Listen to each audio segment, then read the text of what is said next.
안녕하세요. 오늘은 신장병 강의 시리즈 두 번째 이야기로 신장 기능 검사에 대해서 전반적으로 한번 리뷰를 해보겠습니다. 특히 혈액 검사의 크레아티닌과 사구체 요구화율에 대해서 좀 더 리뷰를 해보고요. 다른 검사에 대해서도 좀 이야기를 해보겠습니다. 첫 번째 시간에서 말씀드린 것처럼 한국 사람에서 65세 이상에서 가장 흔한 질환이 만성콩팥병으로 나와 있는데요. 2015년에 그렇게 나왔고 그 후에는 더욱 폭발적인 증가가 있었다고 말씀드렸죠. 35세 이상 성인에서 7명 중에 1명이 한국인에서 일어났고, 그런데 그 중에서 자기가 신장병의 진단을 받았으나 신장병이 있는지를 아는 사람은 불과 1.3에서 6.3%밖에 안 된다고 말씀드렸습니다. 이것은 미국의 질병관리센터인 CDC의 자료보고와 똑같이 미국에서도 미국 성인의 7명 중에 1명이 이 만성 콩팥병을 가지고 있다고 나와 있는데요. 미국에서는 65세 이상에서 38.1%나 발생이 되고 있는데도 불구하고 여기서 보는 것처럼 미국 성인 신장병을 가지고 있는 10명 중에 9명이 자신이 신장병, 즉 콩팥병이 있는지를 모른다고 나와 있죠. 지난번에 말씀드렸던 것처럼 더욱 중요한 것은 이들 중에서 중증 신장병 환자인 5명 중에 2명이 자신이 병이 있는지를 모른다는 얘기입니다. 이것은 미국뿐만 아니라 한국에서도 만성 콩팥병 환자가 19만 명이 있는데도 증상이 없어서 말기까지 방치되고 있다고 말씀드렸는데요.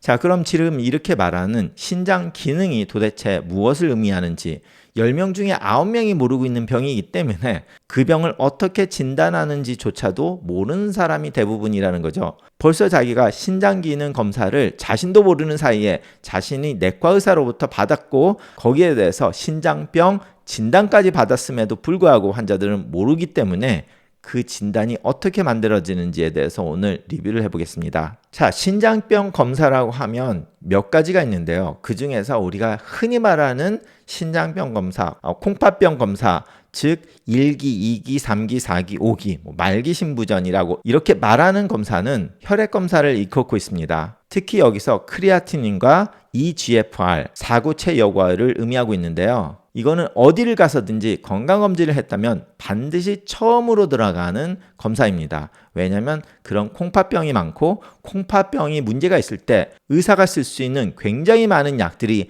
제한을 받거나 그 용량을 바꿔야 되기 때문이죠. 콩팥에 문제가 있으면 혈액검사에서 다른 전해질도 문제가 생기고 그게 심장을 멈추거나 환자를 사망하게 만들 수 있기도 하기 때문에 그런 전해질도 아주 중요하게 됩니다. 그래서 보통 일반적으로 신장기능 검사라고 일컫지 않고 BMP나 CMP 아니면 리널 패널로 하는데 대부분 BMP나 CMP란 혈액 검사로 합니다. 그래서 BMP는 Basic Metabolic Panel, CMP는 Comprehensive Metabolic Panel로서 혈액 검사를 말하고요. 아주 기본적인 혈액 검사입니다.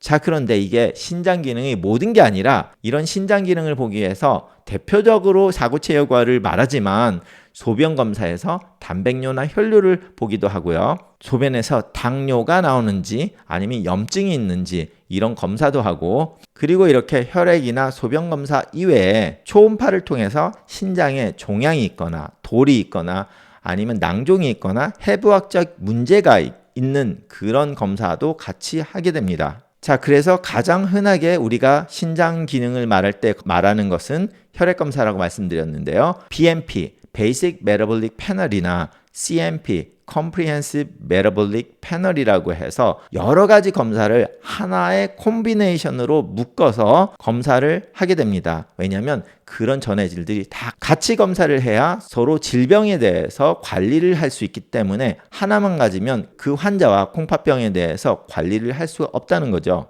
그래서 아주 기본적인 것은 Basic Metabolic Panel, BMP인데요. 8가지 항목의 검사입니다. 전해질들을 많이 보는데 첫 번째는 나트륨, 아니면 영어로는 소디움, 그리고 칼륨, 영어로는 포타시움, 그리고 클로라이드, 염소죠. 그리고 CO2라고 써 있는 것은 바이칼보네트로 중탄산염입니다. 그리고 BUN, 즉 요소, 그리고 크레아티닌, 이 크레아티닌을 가지고 통계학적으로 계산이 나온 게 eGFR, 즉 사구체 요구화율입니다. 그리고 혈당, 즉 글루코스, 그리고 칼슘을 확인을 하는 게 Basic Metabolic Panel입니다.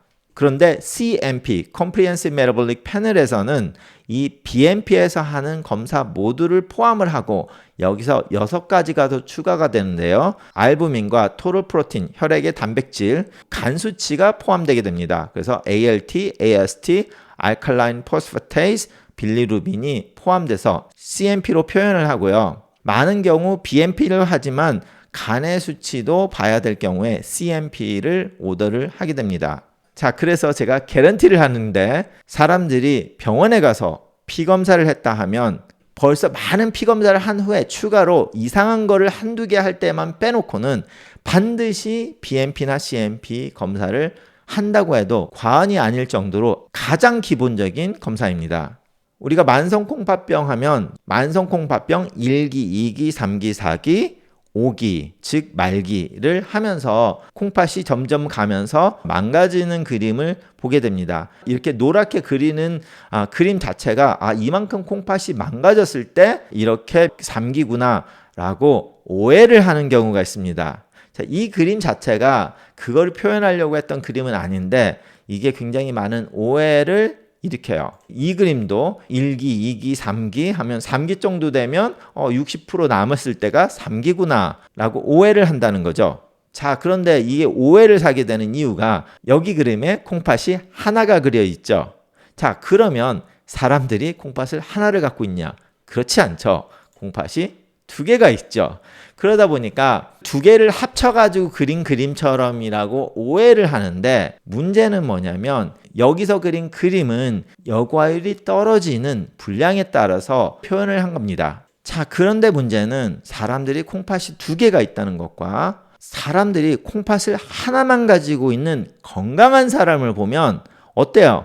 50%가 없기 때문에 피검사에서 50%만 있다고 여과율이 나오냐? 그랬으면 이 그림이 맞는 건데 결과적으로 이 그림은 GFR만 가지고 그 면적을 보여준 것 뿐이에요. 그게 무슨 말이냐면 건강한 사람이 다른 사람에게 콩팥을 하나 떼어준 공유자라든지 사고로 콩팥을 잃었는데 건강하게 회복을 했던 사람이든지 아니면 선천적으로 콩팥이 하나밖에 없는 사람이든지 그렇다면 이 그림으로 표현하면 50%만 있어야 되기 때문에 벌써 3기 신장병 밑으로 피검사에서 나와야 되는데 실제로 50%의 콩팥 하나만 가지고 있는 건강한 사람의 피검사를 해보면 사구체 여과율이 70 이상인 경우가 대부분이라는 겁니다. 콩팥을 공여한 사람들의 추적 검사를 해보면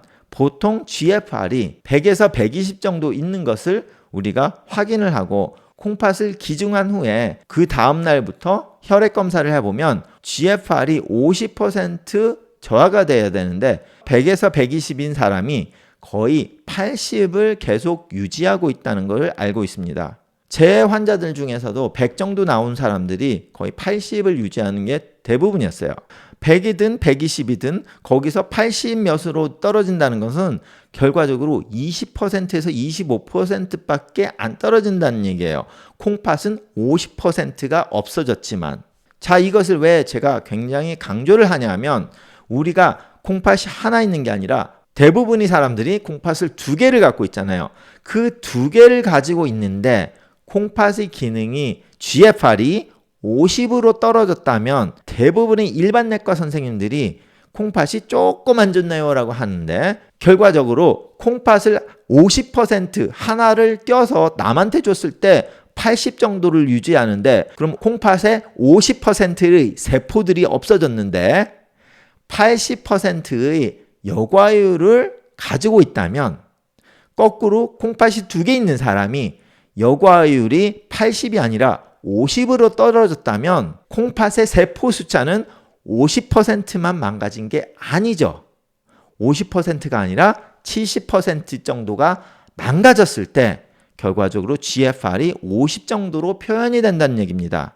그래서 우리가 GFR이 50이 있으니까 50%만 조금 떨어졌구나가 아니라 70%가 망가졌다고 가정을 해도 대부분 맞다는 거예요. 그걸 이해하시면 왜 우리가 GFR이 60 이하가 벌써 50% 이상의 콩팥이 날아갔다는 것을 의미하기 때문에 굉장히 중증 이상이라고 표현을 하는 이유가 여기 있는 겁니다. 그런데 콩팥내과 전문의가 아닌 거의 대부분의 의사들은 GFR이 50 아니면 콩팥이 75%가 망가진 상태에서 콩팥이 괜찮네요. 뭐 조금 낮은데 이 정도로 표현을 하고 있다는 얘기죠. 그렇기 때문에 이 GFR 사구체 여과율이 60 이하가 되면 신장내과 전문의를 봐서 신장을 보호하는 치료를 하라고 하는 겁니다. 자, 그런데 여기서 더 심각한 게 있어요. 콩팥내과 전문의는 대부분 당뇨를 치료를 하지 않습니다. 당뇨의 합병증으로 말기에 치료를 해주는 것을 도와주는 사람들이지 초반에 당뇨를 조절하지 않는데, 저는 LA 오면서 다시 생각한 것이 제가 말씀드린 이 문제가 너무 심각하기 때문에 초반부터 제대로 하는 게 좋지 않을까 해가지고, 제가 신장내과로 보는 사람은 그렇게 안 하지만 제가 주치의로 보는 분들한테는 초반부터 당뇨와 혈압을 제가 다 관리를 해드리는데요. 그 이유가 이 다음 슬라이드 여기에 있습니다. 자, 이 슬라이드를 보면 굉장히 많은 의사들이 당뇨가 있는 사람들한테 콩팥의 문제를 방치를 하고 있다는 것을 그대로 보여주는 그래프인데요. 자, 이 굴곡이 사람들이 당뇨를 앓으면서 점점 콩팥의 기능, 즉 GFR 여과율이 바뀌는 것을 표현을 한 건데요. 자, 당뇨가 제일 처음에 있으면, 자, 100에서 시작을 했을 때 100에서 시작을 하면 당뇨가 점점 있으면서 오히려 GFR 수치가 향상이 되는 것을 알 수 있습니다. 자, 당뇨가 있는데 콩팥 기능이 오히려 좋아진다는 말을 하는 거예요. 자, 문제는 이게 좋아지는 게 아니라 콩팥에 무리가 오면서 콩팥이 그 보상 기전으로 여과율이 막 올라가게 됩니다. 보상 기전으로. 그래서 100에서 시작했던 사람이 GFR이 180까지 올라가는 것을 발견할 수가 있어요. 사람마다 다르지만 100에서 130, 120까지 올라가는 사람들이 있는데 이게 좋은 의미는 아니에요. 이게 당뇨가 있으면서 당뇨 때문에 무리가 오는 상태에 콩팥이 이것을 보상하기 위해서 엄청나게 더 일을 하기 때문에 그 GFR이 올라가는 거예요. 좋은 얘기는 아니에요. 그렇지만 우리가 GFR만 가지고 콩팥 수치를 말하다 보니까 이 보상 기전에 대해서 이해를 안 하고 있으면 콩팥이 오히려 좋아졌네요 라고 말을 하게 돼요. 자, 그래서 100이었던 사람이 180까지 올라가다가 떨어지기 시작을 하는데, 자, 그러면 콩팥의 세포가 100%의 콩팥 세포들이 일을 엄청나게 해대고 있기 때문에 여과율이 올라간 거였는데, 그 엄청나게 하다가 점점 세포가 망가져서 세포가 죽게 되면 그때부터 GFR이 떨어지게 됩니다. 그런데 떨어지는데 100에서 떨어지는 게 아니라 180에서 떨어진다는 것을 우리가 알고 있어요.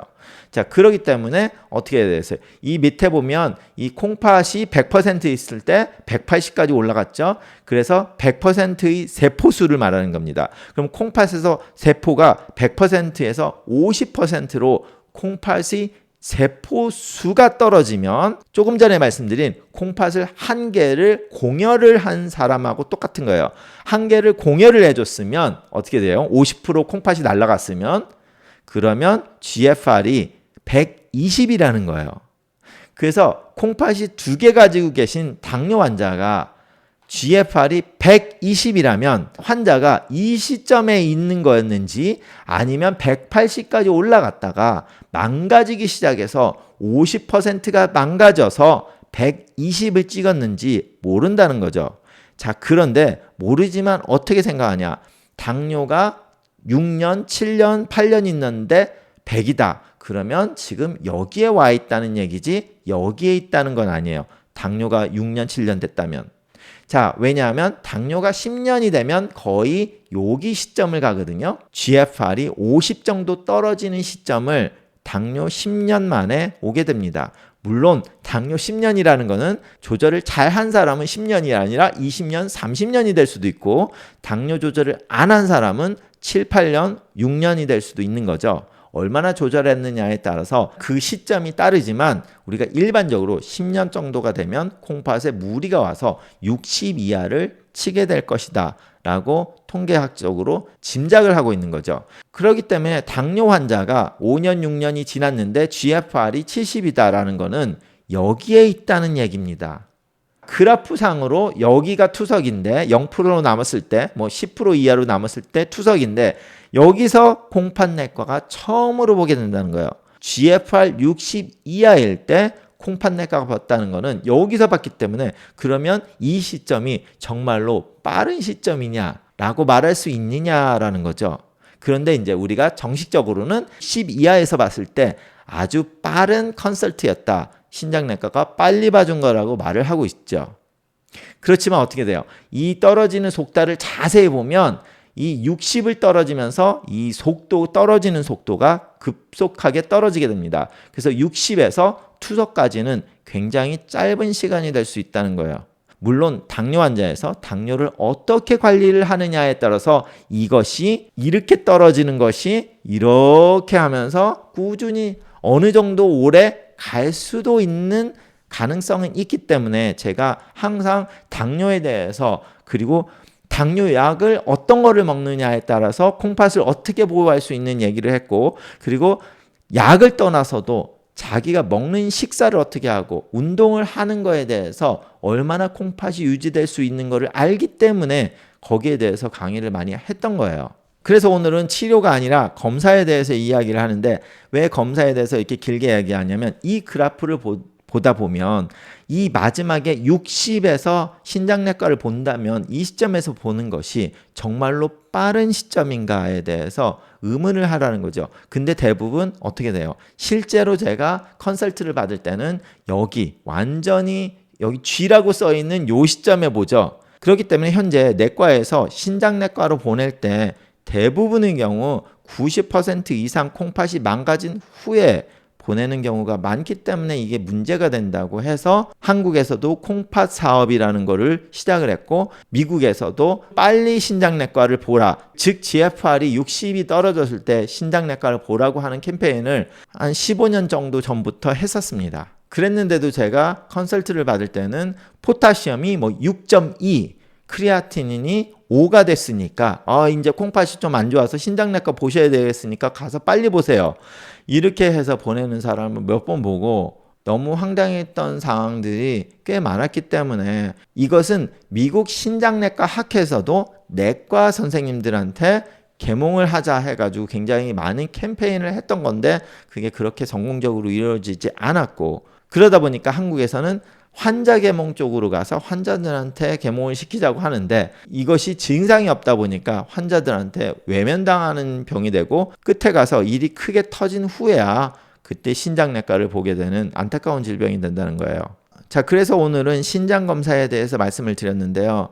치료법에 대해서 말씀을 드리는 것보다 그 치료가 어떤 질병이 갖고 있고 어떤 상황이냐에 따라서 치료하는 방법, 어떤 음식을 조심해야 되고 어떤 음식을 먹어야 되는지가 굉장히 다르기 때문에 먼저 어떤 상황인지를 말씀을 드리고 해야 되기 때문에 검사하는 거에 대해서 좀 더 이야기를 하겠습니다. 그래서 다음 시간은 계속해서 이 베이직 메타볼릭 패널에서 오늘은 크레아티닌과 GFR에 대해서 말씀을 드렸는데요. 다음번에는 이 소디움부터 시작을 해서 소디움, 포타시움, 클로라이드, 바이카르보넷에 대한 전해질 문제에 대해서 말씀을 드리겠습니다. 이것이 콩팥 기능과 그리고 콩팥 기능이 떨어졌을 때 어떤 음식을 피해야 되는지에 대해서 말이 달라지기 때문에 이것을 이야기를 해드리고 그 다음에 치료 방식으로 갈 테니까 다음번에 다시 찾아뵙겠습니다. 감사합니다.